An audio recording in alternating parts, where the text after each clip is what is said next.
Hello, everybody. My name's Ardendris, and welcome back to RWBYM World of Blocks. Uh, come here so I can dig you down. I'm die, Geist. I'm sick of seeing you everywhere. Anyways, welcome back. Last time, we started playing around with our new toy. Where did I put it? Here it is. It's a little bit hard to see in the inventory. This thing! It's a really cool and very powerful bow that is also very expensive to use when it comes to aura. Where is it? There it is. Ah, keep losing it. No. I think it's very powerful. We were mining and accidentally found two tier 5 dragons right under the village, basically. And I one or two shot both of them with that thing. It is very powerful. It is very good for boss killing. And so we basically just spent the episode testing that out and had some fun with that. Then we built the first starting pieces for the Psi mod. I put you in the wrong chest. You go in here. Which is this thing right here. It's casting assistant device. It's a gun. It's a magic firing gun. But we haven't really gotten to use that just yet. We did the starting thing, and then tutorial number 1 is this huge wall of text that I was not ready yesterday to deal with. And we also needed some extra resources, but I have to go mining and then kept running into dragons. So eventually all came together. Basically just testing out some cool new things, starting up on this barely. And we also got the Summer's Hood. We got a Summer's Rose by killing, I believe I got it off an Ursa Major. Summer's Grave, rather, which you turn into our friend over here to turn into the Summer Gear. And so I can just like switch this out for my night vision goggles, and I'll gain some extra movement speed and a little bit of extra damage when I want to fight something. Speaking of which, I can actually switch over it to now. I don't know why I still had the Atlas thing on. I'm not heading underground. But anyways, that's about it for the recap. Last time we had started up on this, and I had looked at this and said that I would continue looking at it and try to figure out where to start when it came to the next episode. So, between episodes, I didn't remember if I left anything here and here, double checking. I started looking at all the stuff over here, because we need to make all the upgrades, all the cores, sockets, batteries, all that stuff. Colorizers are optional, though I might make them because it would be cool to have something. Full spectrum, I could go full rainbow, CAD colorizer, I could do that instead. I'll have to decide on color in a moment, but I basically just looked at how expensive everything is. It's basically a lot of iron and a lot of this Psi dust, which, that stuff's pretty easy to make. You just take some redstone, point a gun at it, and turn it into Psi dust, like boop. It uses a little bit of Psi energy, but then you get Psi dust. I'm going to need a whole bunch of this stuff for all the crafting stuff. So I realized that I was probably going to take some more materials. So between episodes, I went to grab a bunch more coal, a bunch more iron, some more redstone, and all that good stuff. But some other things happened that I want to go over first real quick. So last time we picked up one of these things. Yes, Ignis Viz Crystal, which popped up like saying weird tingling sensations. And then I slept in the bed and got, you awaken from a strange dream. You quickly write it down before your memory fades. And thus we have the Thaumcraft starting book. Not going to go into this just right now, but we do have the starting point for Thaumcraft if we want to get into that as well. But let's focus on Psi for today, shall we? So before I go too far, max out aura, we're up to 132. And then let's start looking at things we want to make. So I'm going to keep it as is for now, because I think I'm going to need more Psi dust, but eventually I'm going to turn that back in there. So we need to make the CAD core, which is just 4 iron and a Psi dust.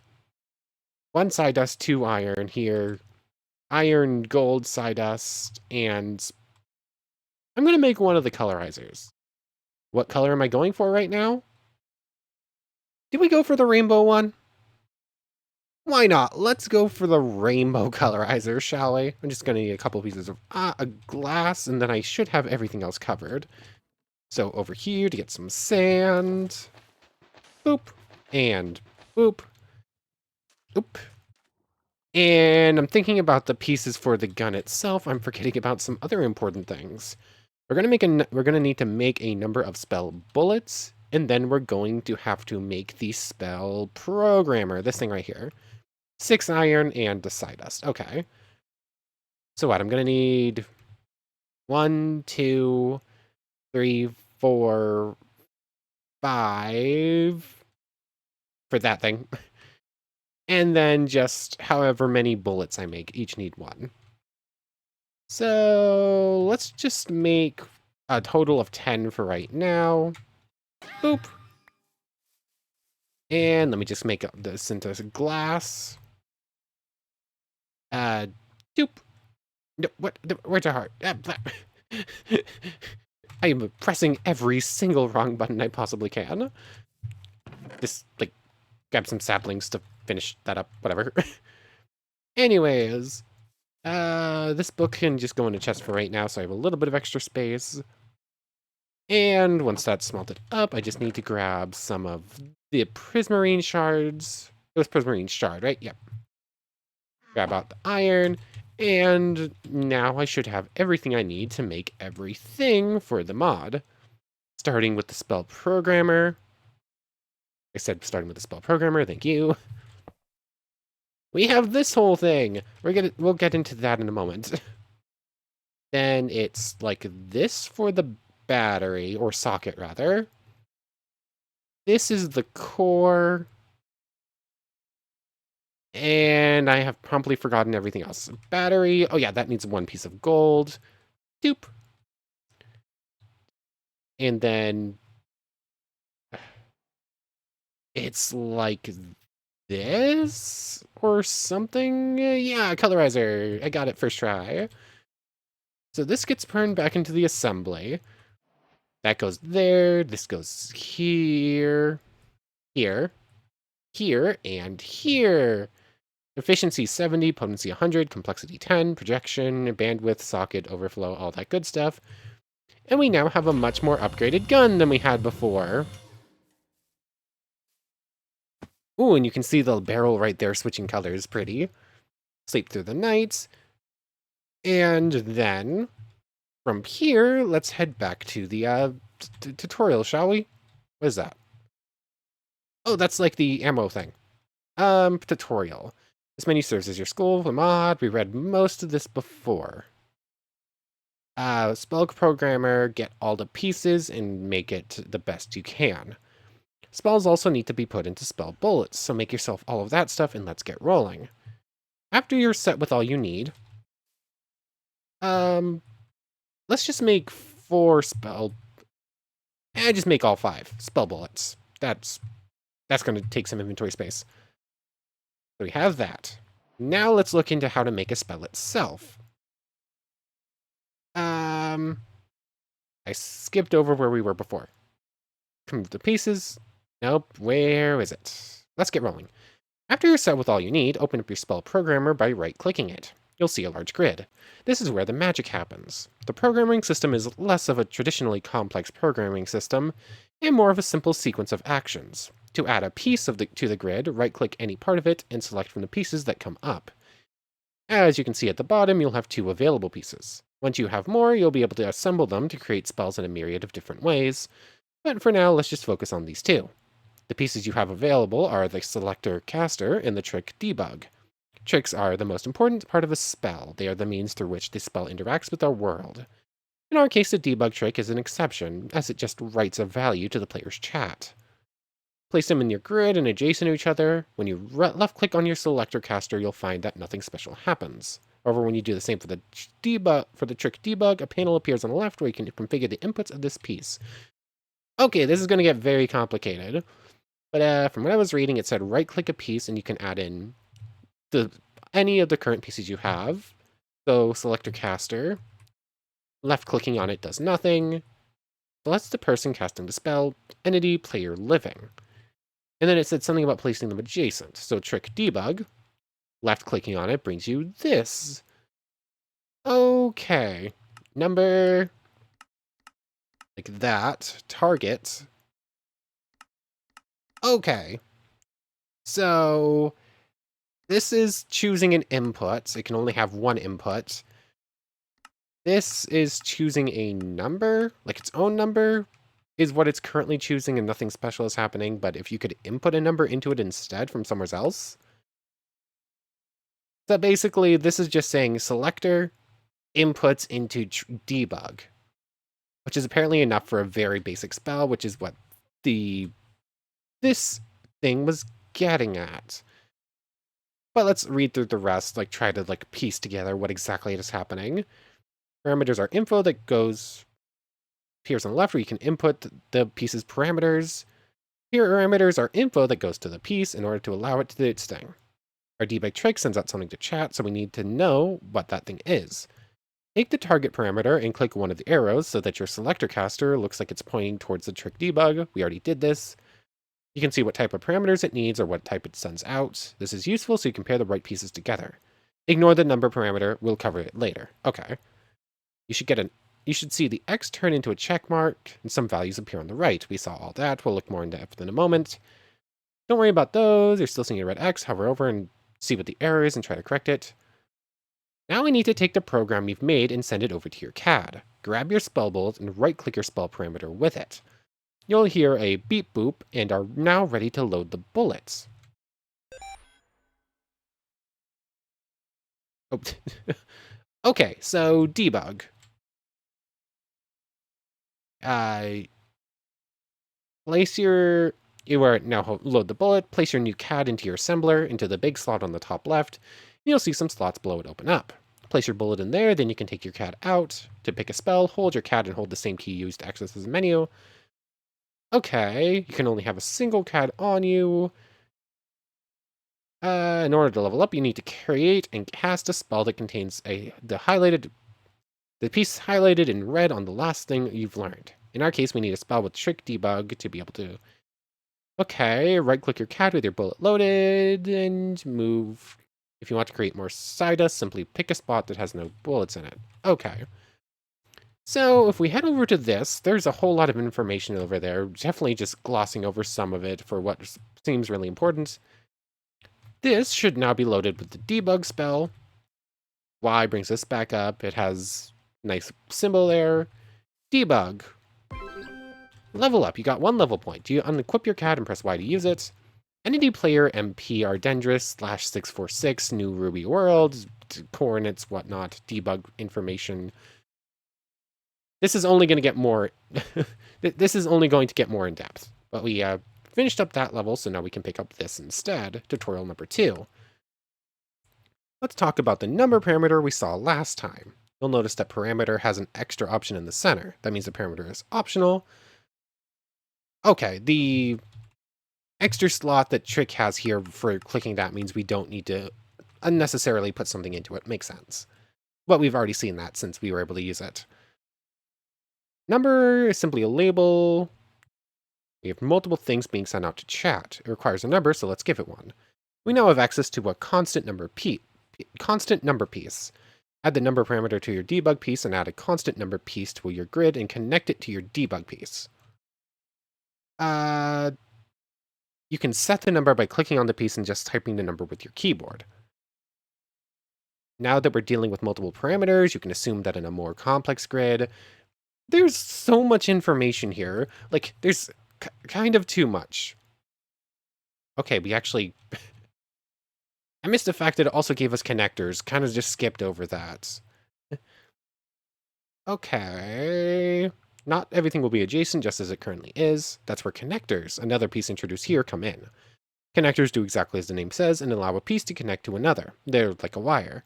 You can put a connector adjacent to a piece and it'll transfer whatever that piece contains to whatever is on the end of the connector. You can make connectors line up with other connectors if you need it far away. If what you need is far away, rather. Send the object that points to it to any other piece or oriented to trap onto it. You need to use a spell using the constant number. Okay, and we can reread other things. Okay. So basically speaking, I could then put in a connector piece. Which one?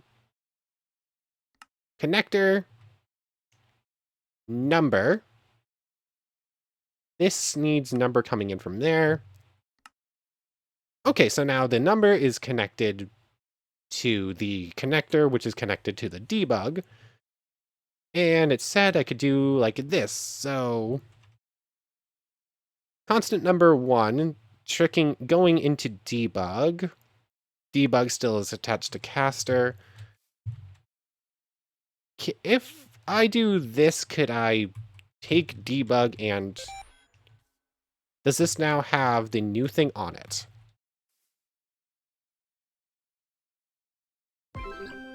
Yes, apparently it does. Because now it says 1 there, and it's in blue, and it's changed.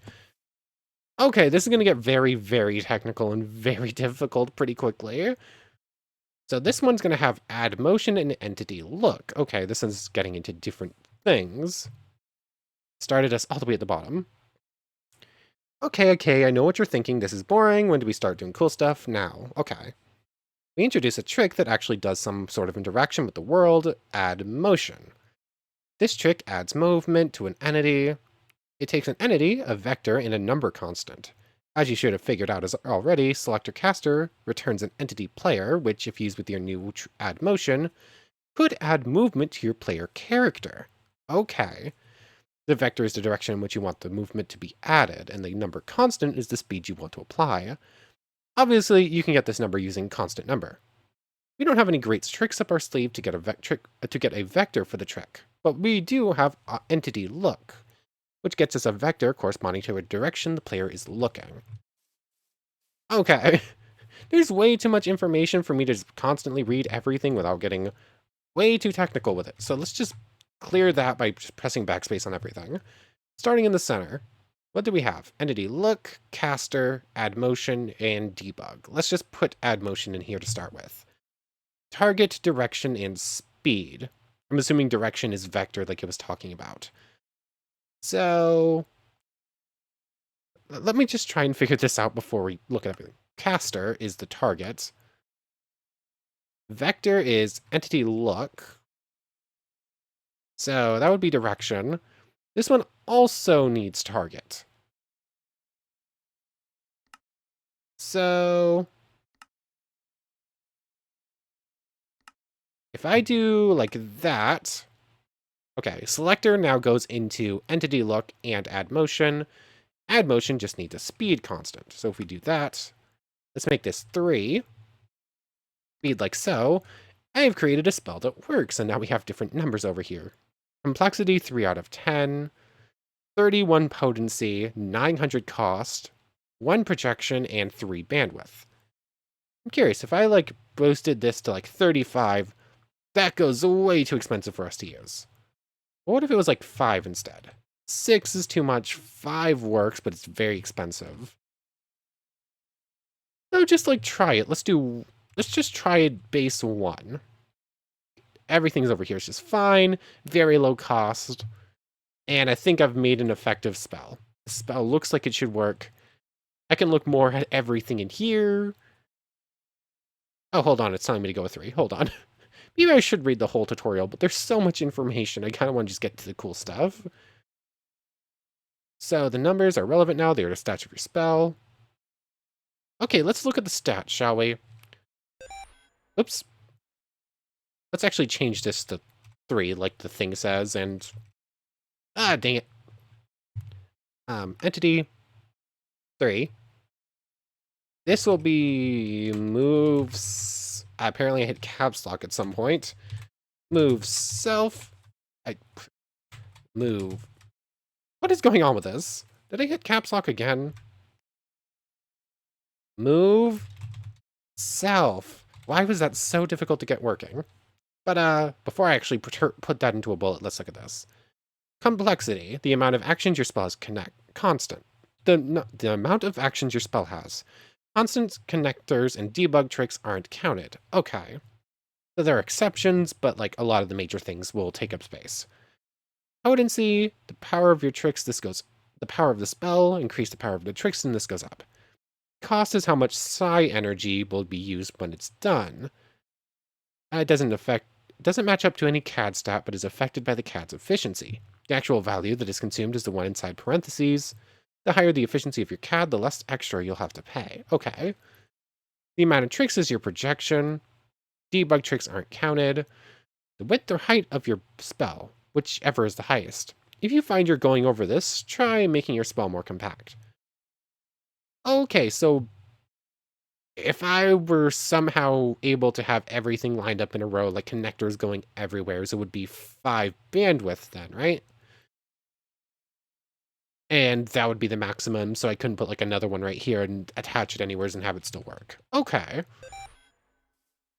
So that's a lot of information. This should... It told me it would work, so let's hope it works. Move self. Ow. Okay, don't use up all of your... don't use up all your psi energy. It will apparently do some damage to you. Also, I noticed that psi energy goes down when you get hit, so I think it might act as... is sort of in the same vein as like aura, in which it helps to reduce your damage taken. Okay, so... This isn't super powerful on its own. It looks like it only moves me about 3 blocks. Yeah, okay, so the constant given on it currently seems like it might be almost equivalent to actual blocks moved. So it's not like super powerful, but if I run and then do that, I will get a pretty big speed boost all of a sudden for just like a single thing. So that's kind of cool. Wonder what's in the next one. Explode. Okay. We're getting into combat things, I think. But this is also the last tutorial, and then we'll start getting into other things. So, level 5 tutorial 4, level 5 tutorial 4. We can do all 3 of these at the same time, it looks like. Level 6. Okay, so you need to do vectors before you can do block work. You need to do entities before you can do alternate casting. So let's just do the last tutorial first, shall we? Do you like explosions? Of course you do. Let's make a spell that explodes the block the player is looking at. For this, we are going to need Trick Explode. This takes a vector and a number constant. Similarly to the Trick Add Motion, this constant is the power of the trick. The vector is where you want the explosion to happen. We already used operator entity look, but that gives us a vector that's very short. If we used that, the explosion would happen in your face. Instead, we want to use an operator vector ray trace. Okay. So our current one is just like, I'm looking in this direction, give me point the vector in that direction. But the new one is follow my eyesight to like a large area away.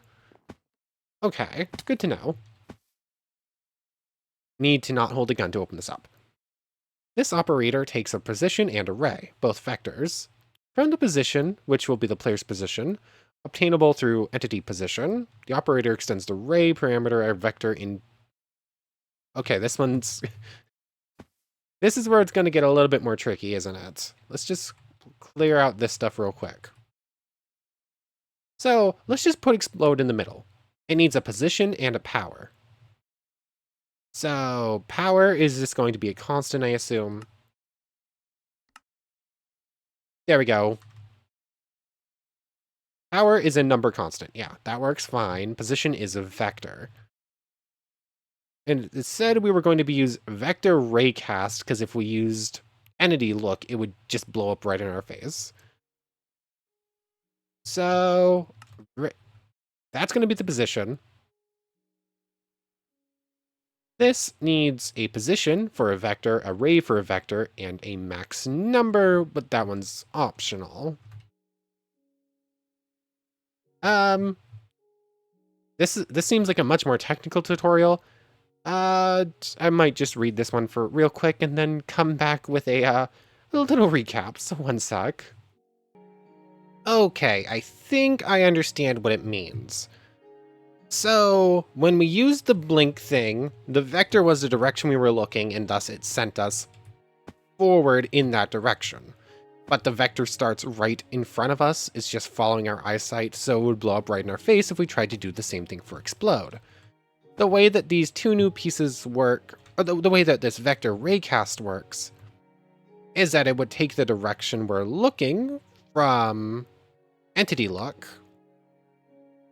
I'm going to need to put a self in here, and that would be the ray. Like, that's the area where you're looking.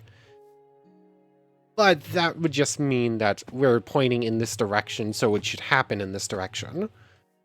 What is it called? The entity position outputs a position based on, like, I think it said 32 block area around us. Like, it will say, okay, we're pointing at something. Everything within 32 blocks is within that entity position, starting from us. And so it uses the ray to figure out which direction we're looking, and the entity position to figure out which block it should happen on, to make sure it's within our range and it can actually properly decide on what should happen. So that should also localize it to be pretty far away, assuming I understand and set this up correctly. And so these two both need a target, which will be self. Where is it? Selector caster.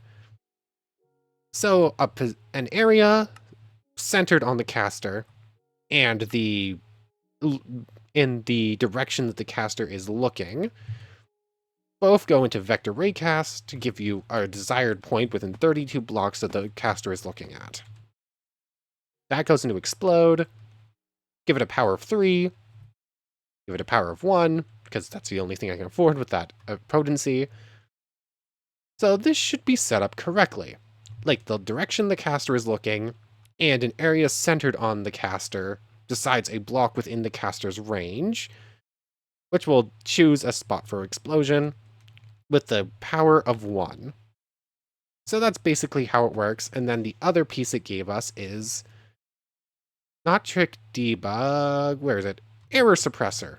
This thing can just go anywhere on the board and it will tell us, if the spell fails, it will tell us why. So it's getting complicated, but I'm figuring out how it works. So now I have a spell for explode. It goes in here. It is already on explode. And so I need to find a good thing to shoot, I think. Sorry, pig, you're the first thing I saw. So pig's definitely within 32 blocks. Let's just see what an error looks like. I didn't get an error.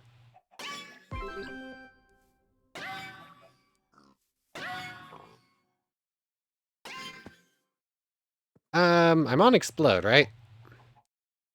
Yes. Huh.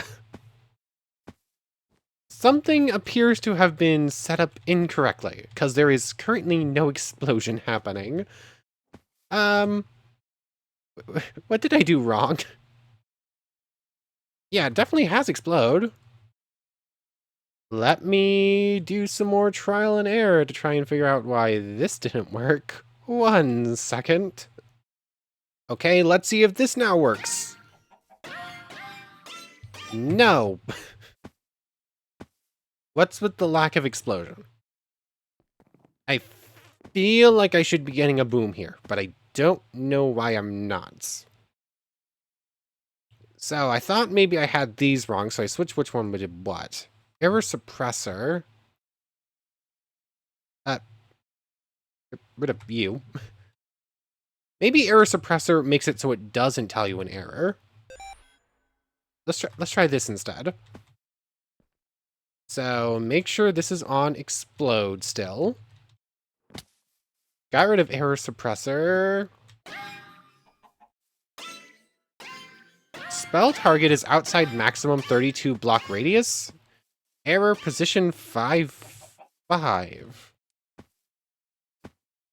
Huh? So... Huh. Okay, then. So glad I got rid of the error thing so I could at least figure this out. Error position 5. So every time I launch, it thinks I'm looking at position 5. Why would it think I'm looking at position 5? That doesn't make sense. What if I put in a max distance for 32? What if I do that or not that? What if I try this instead and try it again? So it's no possible way it will try looking at anything but outside of 32 blocks of me.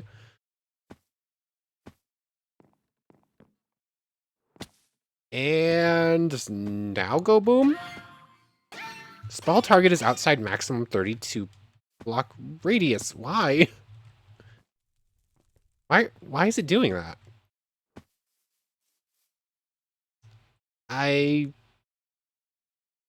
Huh. We might have to come back to this one. I mean, it said that if I just did this, it would explode in my face. What if we try it anyways? So this should basically just become explode self. It's silly. Well, you know, there's at least something not broken if I blow up here. So let's just run a little ways away, so we're away from the village. And when I pull the trigger, what? When I pull the trigger, error position 5-4. It's, huh? I don't understand why this is weird and broken like this. I don't. We might have to come back to this one. I'll have to look more into this. Hopefully, there's something in the next tutorial bits that tells us what's going on. Dang it! I wanted to see an explosion.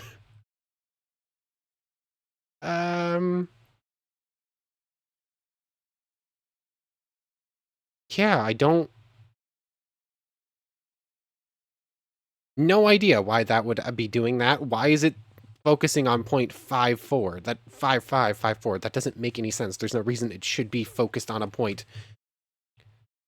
What is that? 1,000 blocks Z and 300 and some on X? Like, why is it focusing on a point that far away? That doesn't make sense. Anyways, let's just continue on with the next tutorials, I guess. Entities. Entities are an essential component to spell programming. While using components like selector caster, it's possible to get the person casting the spell. The pieces included here allow for targeting other entities in the world. Make use of the pieces here to create spells that affect other entities. Try using it with trick add motion on them instead of yourself. Operator. Get the closest entity in a list to a point. Select your nearby item, select your nearby living. Okay. Entity motion. Gets an entity's motion vector. Huh, this might be... Let's just unlock it. Numbers. I don't have the level points for. Okay, so I guess we're stuck with it. We'll get extra if we use closest to point. So... This might have been a mistake, because it's weird, and apparently I don't actually understand what I'm doing. So I need to use closest to point. This outputs an entity after you input a position and a target from the entity list. So entity motion, entity position, gets the entity the targeted entity is looking at. Okay, so operator focused entity. So the target would come from that. So if I say selector caster is looking at an entity, all right, target from there. So caster gets the entity the target entity is looking at. So if caster me is looking at an entity, it'll get put into the closest to point using a position and a target from the entity list. So this one just needs a vector position then. So is that correct? Does that make sense? Does that work? Get rid of explosion for now. So the caster's looking direction and the target that they are looking at goes into this to get an entity. And then add motion. Target from here. This gives an entity, not a target. Huh. maybe I need to look up like the actual wiki or a guide not in game. Something with that maybe helps me out a little bit more, because I have no idea what I'm doing. Okay, this gives an entity list. This needs a target from the entity list. This one just gives an entity. Okay, so I need a target that is an entity. Okay, so no, this one will give the right thing. It just needs something from the entity list. Entity list comes from nearby animals. I don't know. 1 second, I'll try to figure this out, but my brain is melting a little bit. There's a lot going on. Okay. This monstrosity might work or it might not. I have no idea. So, I looked up a guide on the internet, or attempted to. I couldn't really find a good one that would help me get through some of this stuff. And I found one that gave you in-depth details and like a tutorial and picture how to beat each tutorial. How to beat each of the missions or whatever. And I went back and used it to try and beat Explode, and it told me to do exactly the same thing that I'd already done, which proceeded to not work. And at this point, I'm not even getting an error message when I try to explode things, so I have no idea what I'm doing. But hopefully this monstrosity right here... Did I leave it in here? Yes, I did. Hopefully this... What did I just do? Explode, move self, and debugger still there. Okay, that's fine. Hopefully this will work. So I have the caster set up to give a position for a vector, which gets put into nearby living. Selects living things nearby to near the given position. So, nearby livings within a 3-block radius of my position will be put into a closest entity list based around my position as well. That will get added motion to if I'm looking at them with a constant power of 5. Maybe. If this works right. I can no longer put my gun in here to put bullets in there. I have no idea if this is going to work. We're going to have to see in a moment. So I can run up to a chicken. I can run over to this chicken over here. So within 3 blocks, I'm looking at it. Yay! Ow! Don't use the spell if it's going to take more psi energy than you currently have. It will hurt big time. So, let's do it again. Get a little bit closer. Took a lot of power. It moved the chicken a little bit. What if I change a thing? Or change a couple things, rather. Ow, my aura is completely gone. What if I make the radius 30 instead? Or, let's make the radius 32, shall we? And what if I change this trick from add movement to explode instead? Again, focused on the position given from this. Vector, vector. Constant power from there. Oh wait, no, this gives an entity, not a... Okay, never mind. I got excited for a moment, but I don't think that this is going to work. This outputs a vector. I was trying to make things blow up, like animals.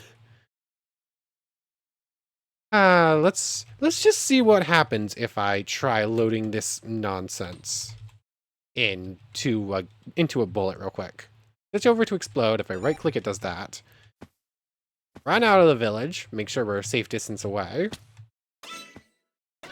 Spell target is outside maximum 32 block radius. The spell target should be my face. How is that outside of 32 blocks? I don't know.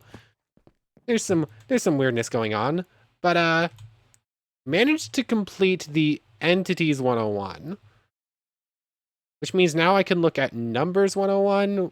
Ooh, that's got some addition adding in. Vectors 101. Let's do vectors 101, I suppose. Vectors are an essential component to spell programming. Many vectorial operations here included are very elementary, such as sum or subtraction. The red piece of the set is operator vector construct. Creates a vector given the x, y, and z coordinates. Try using it with trick add motion to make a spell that makes you jump up. Regarding another complicated piece in this group, a cross product of two vectors is a vector that is perpendicular to both. Okay, you can make use of this to get a vector that goes to the player's side by executing the cross product of the player's look vector and 0, 1, 0, which you can get with operator vector construct. Huh. So, a lot of this stuff is still going over my head. Constructs a vector from x, y, z parameters. So everything I do, I'm just going to keep using to try and get explode to work at this point. So I think I can clear most of this stuff out, like all this stuff with the entity stuff. Go away, I said. So I need to use vector construct, which will put a vector into you. This requires 3 constant numbers. And by the looks of it, I won't actually need these. So a number output is only done by this. Huh. 0.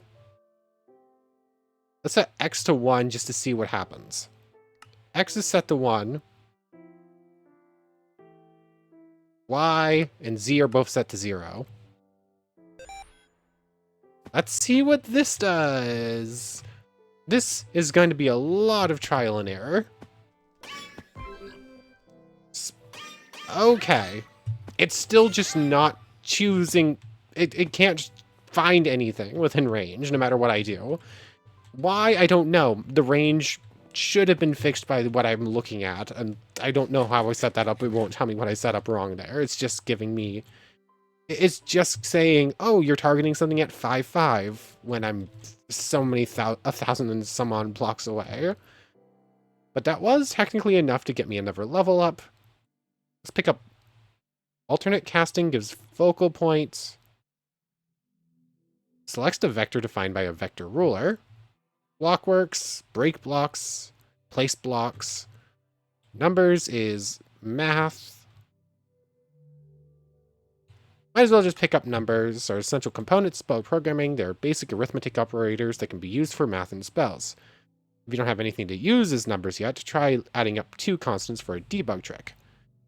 Make sure to take note of the difference between number and number constant when holding shift on any spell piece. A parameter that requires a number constant can't take a number, but a parameter that requires a number can take a number or a number constant.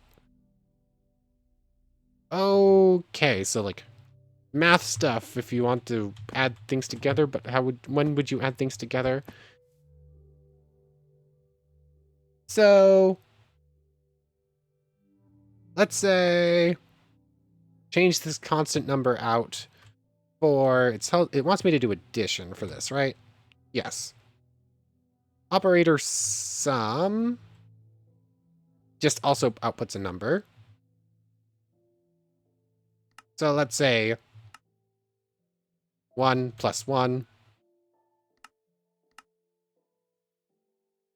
That outputs a number, but this wants a number constant, which doesn't work. So how do you turn the sum into a... Absolute. Calculates to not... I don't know. Most of this is going over my head. None of this actually wants a number. Okay. I'm going to keep working on this between episodes. I'll try to look up a better guide, try to figure out why this might not be working and how to make it work. Because right now, I'm pretty good with technical stuff. But I like to think that I'm pretty smart and I can work through things pretty well. This is... Oh, this is going straight over my head. I am not a programmer. But, anyways, I want to thank you very much for watching. I hope you've enjoyed as much as I have, and I hope to see you next time. So, without further ado, take care, everybody.